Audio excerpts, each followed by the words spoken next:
Hey guys, kept you waiting, huh? Today I'll be doing a review of a M-ATX PC case from DarkFlash, the DarkFlash DLM21 Mesh Edition.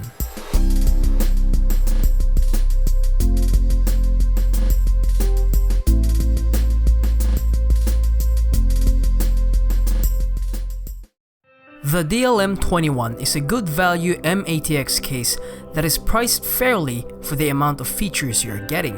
It's priced at $70 on the official DarkFlash website, but I did used to see it at around $55 on Amazon. Here in the Philippines, you can get it at around 2,350 pesos sa Lazada or Shopee. Before getting into the details though, this particular DLM21 is the mesh white model.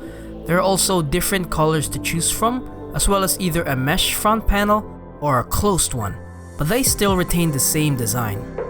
First off, taking a look at the exterior. As you can see, the whole front panel is meshed, leading to very good air intake for the case. It also has this polygon abstract design inspired by Fractal Design's Meshify C case. Moving to the side, we see the full tempered glass side panel that has a door opening design. You just need to pull on this tab on the right to open and close the tempered glass panel, so you can conveniently access the inside without needing to work with screws. You can also easily remove it by opening the panel all the way and lifting it to remove it from the hinge. Over at the back, we see the I/O shield panel and a slot for a 120mm fan. You also get up to 4 PCIe slots here. Unfortunately, the cover is not attached by a screw, so if you remove a slot cover, you won't be able to return it if ever you won't be using the slot anymore. You can also remove your PCIe card screws here by loosening the screw and slide it to the right, giving you access to your card screws.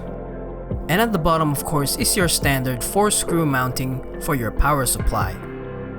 Over here on the top side of the case, you can see a huge power button, the LED indicators, and the hard to press reset button, which is a very nice touch so you won't accidentally press it. Also, you get one USB 3.0 and 2 USB 2.0 slots. And then you get your headset inputs. The top fan mount supports up to a 240mm radiator that also has a standard magnetic dust filter. It gets the job done. The rear side panel is pretty standard, but at least they included a few holes for better exhaust on the rear side. Down at the bottom of the case, the stands are equipped with rubber bottoms to prevent sliding of the case. The power supply exhaust also has a dust filter, however this isn't magnetic anymore. Still, removing and placing it is simple enough, so it's not much of a bother.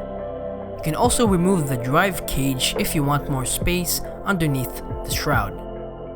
Alright, let's move over now to the inside of the case. Of course, this is a M-ATX case, so that is the maximum size motherboard you can fit in here. As you can also see in this case, there are a lot of cable pass-throughs on the top for your CPU power and maybe fan cables. 2 also on the right side for your PCIe and 24-pin, SATA, and etc. Also 2 at the bottom for your front I/O and power switch cables. This case, however, does not have any rubber grommets, though that's to be expected in a budget case. The whole bottom part of the case is covered with the power supply shroud, with a cutout at the front for your front-mounted fan. As you can also see on the right side of the case, there are 2 2.5-inch SSD mounts separated by a cable pass-through in between them. You can definitely have a very clean-looking build with all these cable pass-throughs DarkFlash has provided. Front fan mounting also supports up to 3 120mm fans and up to 2 140mm. The front panel is also easily removable. I also like that the case I/O and power buttons aren't attached to the front panel, making it easier to work on the case. There is also a top label at the back of the panel, so you won't have a hard time finding the correct orientation. Underneath the power supply shroud, you can see the 3.5-inch drive mounts for your mechanical hard drives.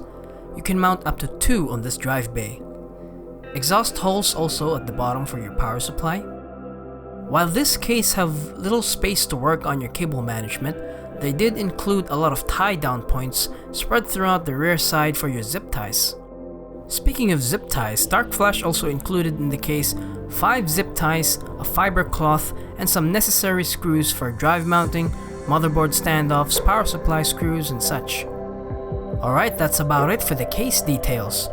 Now let's see how it looks with a full build inside.